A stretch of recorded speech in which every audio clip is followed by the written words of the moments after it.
السلام علیکم۔ آج ہمارے اس بامقصد سفر کا 20واں دن ہے۔ اس سیریز کا مقصد صرف اصلاح یعنی سدھار اور دین کی صحیح سمجھ حاصل کرنا ہے۔ آج ہم حضرت عیسیٰ علیہ السلام اور آسمان سے اترے دسترخوان کے واقعے کو سمجھیں گے۔ ہم جو بھی بات کریں گے وہ سیدھے قرآن اور سنت کی روشنی میں ہوگی تاکہ ہماری نیت اور عمل دونوں بدل سکیں۔ اللہ تعالیٰ نے اس دنیا میں بہت سے پیغمبر بھیجے، جن میں سے ایک عظیم پیغمبر حضرت عیسیٰ علیہ السلام ہے۔ آپ کی تخلیق یعنی پیدائش اللہ کی قدرت کی ایک بہت بڑی نشانی ہے۔ اللہ نے حضرت مریم رضی اللہ عنہا کو بنا کسی شوہر کے صرف اپنے حکم کن یعنی ہو جا سے حضرت عیسیٰ علیہ السلام کے وجود سے نوازا۔ جب معاشرے کے لوگوں نے ان پر الزام لگائے اور سوال اٹھائے تو اللہ کے حکم سے ایک نوزاد بچے کی حیثیت سے حضرت عیسیٰ علیہ السلام نے پالنے سے ہی کلام کیا اور اپنی نبوت کا اعلان کیا۔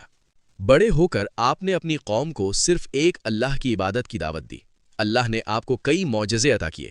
آپ اللہ کے حکم سے بیماروں کو شفا دیتے، کوڑھیوں کو ٹھیک کرتے اور مردوں کو زندہ کرتے تھے۔ لیکن ان واضح نشانیوں کے باوجود بہت کم لوگوں نے آپ پر ایمان قبول کیا۔ جو لوگ آپ پر ایمان لائے انہیں حواری کہا جاتا تھا۔ ایک مرتبہ ان حواریوں نے حضرت عیسیٰ علیہ السلام سے ایک عجیب درخواست کی، جس کا ذکر قرآن کی سورہ المائدہ میں موجود ہے۔ انہوں نے کہا، اے عیسیٰ ابن مریم، کیا آپ کا رب ہم پر آسمان سے ایک دسترخوان اتار سکتا ہے؟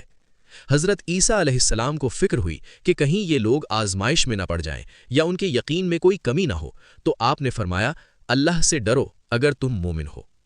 حواریوں نے جواب دیا کہ ہمارا مقصد نافرمانی یا شک نہیں ہے، بلکہ ہم چاہتے ہیں کہ اس دسترخوان سے کھائیں، ہمارے دلوں کو اطمینان حاصل ہو اور ہم گواہ بن جائیں کہ آپ نے ہم سے حقیقت کہی تھی۔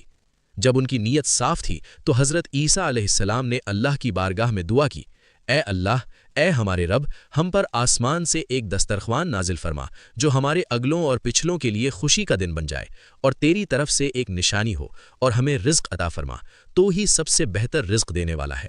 اللہ تعالیٰ نے یہ دعا قبول فرمائی اور آسمان سے ایک نعمتوں بھرا دسترخوان نازل ہوا۔